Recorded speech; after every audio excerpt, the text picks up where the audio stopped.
His name was erased with unusual force.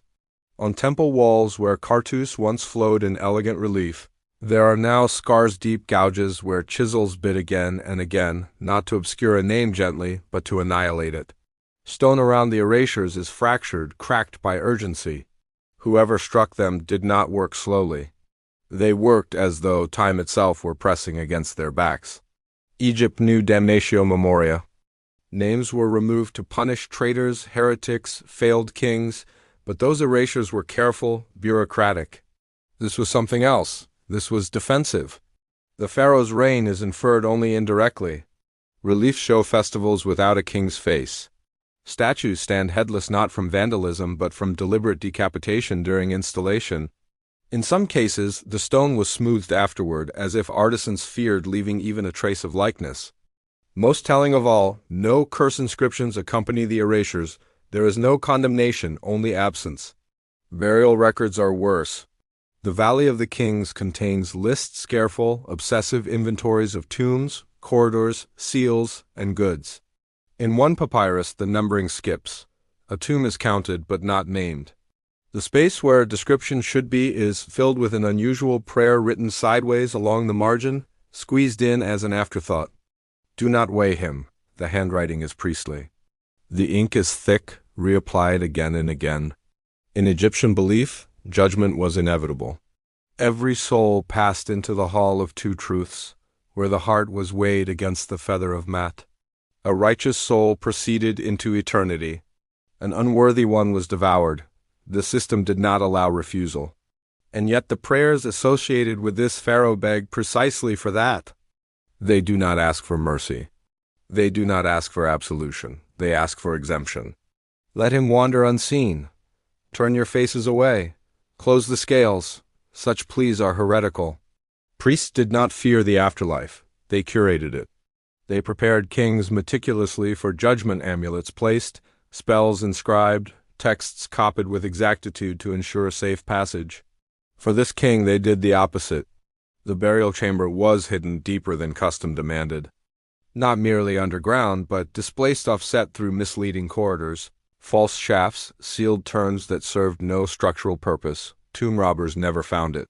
Neither did later dynasties. It was not looted, it was avoided. The chamber itself, known only from fragments of architectural plans, was built without iconography. No stars painted on ceilings. No gods carved in niches. No book of the dead inscriptions to guide the soul. This was unprecedented. Instead, the walls bore warnings.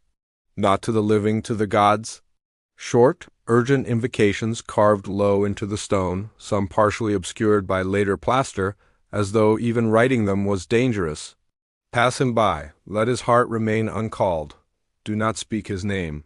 One line appears repeatedly, etched with increasing depth. Do not complete him. Egyptian theology held that the afterlife completed a person. Judgment was not merely evaluation, it was transformation. The soul was reassembled, made eternal through divine recognition. To deny that process was to leave something unfinished. Why would priests choose that?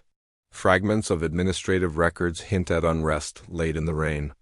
Workers reassigned without explanation. Temples closed temporarily for recalibration of ritual, a new priesthood elevated rapidly, bound by unusually strict oaths of silence. One ostracon records a laborer as complaint, "They make us build as though the dead still watch." There are no accounts of rebellion. No evidence of tyranny, no foreign invasion. The fear does not seem political. It seems metaphysical. Modern Egyptologists debate possibilities. Some suggest the king claimed divinity prematurely. Others propose a ritual-era, flawed coronation, a blasphemous ceremony that disrupted cosmic order. But these theories fail to explain the extremity of the response. Names can be erased without hiding a body. Bodies can be hidden without pleading with gods. What terrified the priesthood was not what the king had done in life. It was what might happen to him in death. The chamber was sealed with techniques more commonly used for containment than burial. Stone blocks interlocked to prevent vibration. Resin layers thick enough to absorb sound. Doorways designed to confuse not human intruders, but orientation itself angles that distort spatial awareness. Some doors exist not to keep intruders out. but to keep something in between life and judgment, between memory and erasure, between existence and completion. The burial goods are described obliquely, no golden mask, no spells etched on jewelry. Instead, objects associated with stasis, weights, anchors, sealed vessels filled with unknown compounds. One list mentions heart unbound, a phrase that appears nowhere else in Egyptian funerary tradition. Most troubling is the treatment of the heart.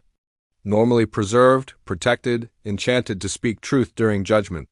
For this pharaoh, records suggest it was isolated, sealed separately, wrapped in layers meant to dampen resonance, as though it might answer when called and should not.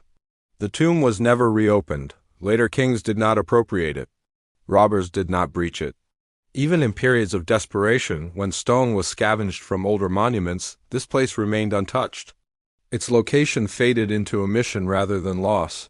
Archaeologists have never found it. Some suspect it lies beneath known structures, offset just enough to evade detection. Others argue it was deliberately excluded from sacred geography placed outside the symbolic map of the afterlife itself. There are rumors.